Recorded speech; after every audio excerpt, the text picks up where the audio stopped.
दोस्तों नमस्कार। आज हम संधि के बारे में पढ़ेंगे कि संधि क्या है।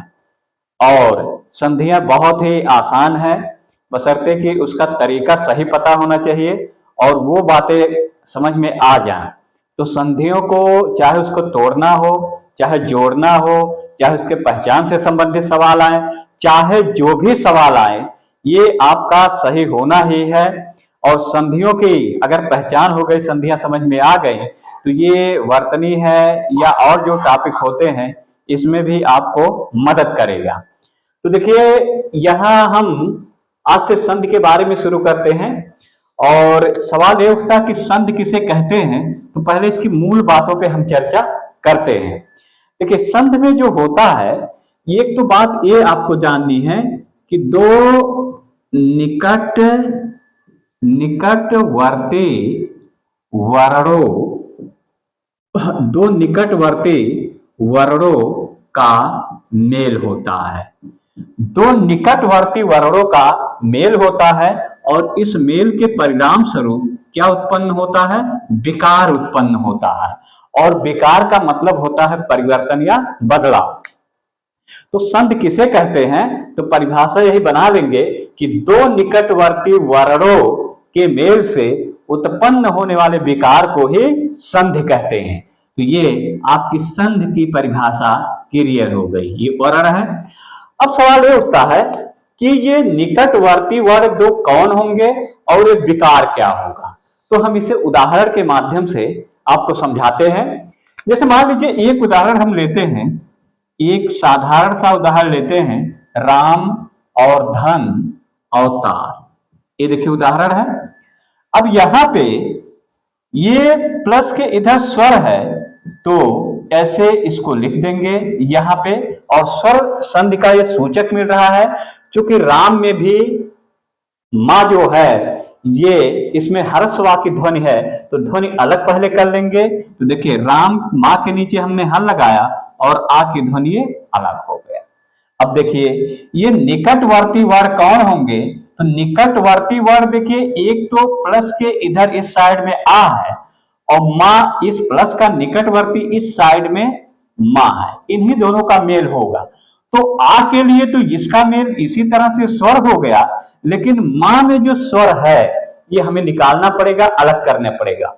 और किसी भी व्यंजन से स्वर को अलग करने के लिए हमारे पास एक तरीका है कि उस व्यंजन के नीचे हम हल लगाते हैं और जो भी स्वर होगा उसको हम अलग कर लेते हैं। तो अब देखिए, ये माँ के नीचे हल लगा करके यहाँ पे हमने इस स्वर को अलग कर दिया, तो ये दो स्वर हमें मिल गए। तो स्पष्ट हो गया कि ये स्वर संधि का उदाहरण है। और आ मिलकर के दोनों आ समान वर्ण हैं, तो इसका मतलब है अका सवर्ण दीर्घा, यानी दीर्घ स्वर संधि ये बनेगा। तो इन्हीं दोनों को मिला देते हैं यहाँ पे। अब ये देखिए, विकार जो आपने कहा है यही दोनों का विकार हुआ और ये दोनों मिलकर के क्या बन गए? दीर्घ। और यहाँ पे वतार को इस तरह से लिख देंगे और इधर जो बचा है राम लिख देंगे। अब इसमें देखिए, माँ के नीचे हल है, इसका मतलब भी इसमें स्वर नहीं है और इधर स्वर है, तो इसको स्वर की जरूरत है। और जैसे ही स्वर इधर देखता है तैसे ही जा करके तुरंत मेल कर जाता है, और यही आपने लिखा है मेल।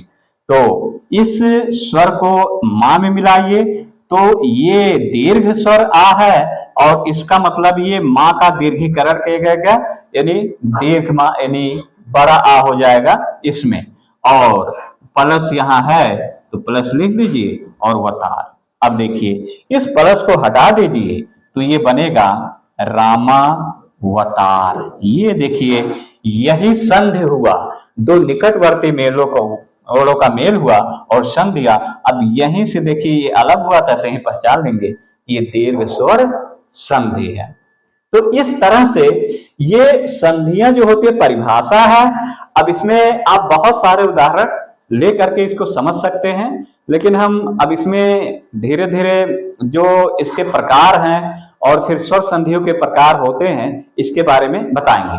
अब देखिए, अगर ये कहा जाए कि इसको हम हटा देते हैं कि संधियां कितने प्रकार की होती हैं, तो संधियां तीन प्रकार की होती हैं। वो जो संधियां आप पढ़ते हैं ये 3 प्रकार की होती हैं। तो यहां हम तीनों संधियां लिख देते हैं। एक तो जो आप पढ़ते हैं स्वर संधि, स्वरों का मेल होता है, और पूरा लिख देते हैं स्वर संधि और व्यंजन संधि, व्यंजन संधि, और तीसरा होता है विसर्ग संधि, विसर्ग संधि। अब देखिए, स्वर में स्वरों का मेल होता है, व्यंजन में मुख्य जो होता है व्यंजन में परिवर्तन होता है, और विसर्ग जो होता है विसर्ग में भी परिवर्तन होता है। ये सामान्य तौर पे परिभाषा के तौर पर हम जानते हैं, कहीं कहीं इसके अपवाद भी कुछ आ जाते हैं। तो यहाँ पे अब अगर स्वर संधि के बारे में हम पढ़ेंगे तो ये भी 5 प्रकार के होते हैं, 5 प्रकार के। तो पहला होता है आपका दीर्घ स्वर संधि, दीर्घ स्वर संधि, और दूसरा होता है गुण स्वर संधि, और तीसरा होता है वृद्ध स्वर संधि, और चौथा यण स्वर संधि, और पांचवा है अयादि स्वर संधि। ये 5 प्रकार की स्वर संधियां होती हैं। तो इन्हीं के बारे में हम अब पढ़ेंगे अगली वीडियो में। और संधि इतने सरल शब्दों में हम आपको बताएंगे कि संधि में कोई भी परीक्षा आप दे रहे हो, इसमें कोई दिक्कत नहीं आएगी। आप आराम से इसको, चाहे पहचान वाले सवाल आए, चाहे परिभाषा वाले सवाल आए, चाहे जोड़ने वाले सवाल आए, चाहे तोड़ने वाले सवाल आए, कोई भी सवाल आए, ये आपका यहाँ से सही होना ही है। तो ये आपका हमारा जो यहाँ पे ये सारी वीडियो हम जो अपलोड करेंगे यहाँ पे, ये हमारा चैनल यूट्यूब पर है ओपी गोल्डन एकेडमी। तो ओपी गोल्डन एकेडमी पर जब आप जाएंगे, सर्च करेंगे, तो ये सारी चीजें आपको वीडियो मिल जाएंगे और यहाँ से आप पढ़ लेंगे।